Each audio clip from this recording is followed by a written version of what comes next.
యోగా చేయడం వల్లనే ఆంధ్రప్రదేశ్ ముఖ్యమంత్రి చంద్రబాబు నాయుడు యువకుడు వలె ఉన్నాడని, ప్రతి ఒక్కరూ యోగాను ప్రతిరోజు తప్పకుండా చేయాలని మంత్రి సవిత అన్నారు. యోగాంధ్ర కార్యక్రమంలో భాగంగా పెనుకొండ మండలం కియా పరిశ్రమ వద్ద పెద్ద ఎత్తున కార్యక్రమాన్ని నిర్వహించారు. ఈ కార్యక్రమంలో రాష్ట్ర బీసీ సంక్షేమ శాఖ మంత్రి సవిత, జిల్లా కలెక్టర్ చేతన్ మరియు కియా సీఈఓ క్యాబ్ డాగ్లీ ఇతర అధికారులు పాల్గొన్నారు.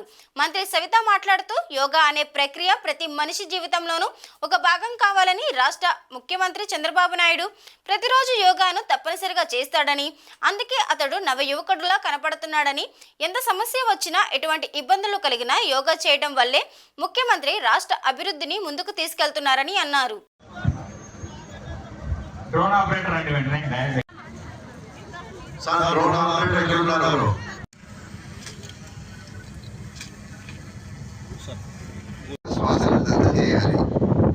తర్వాత try to keep the back, neck and head in a line. Observe the movement of the air inside your nostrils. We are not breathing, it is happening.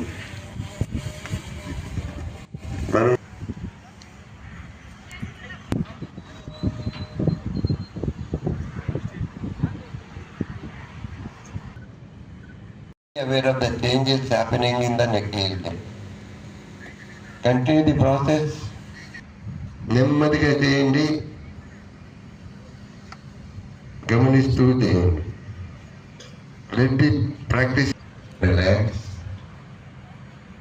Practice number 2. Take the abdomen in. Inhaling. More gap between the fingers. Otherwise, it will become a physical practice.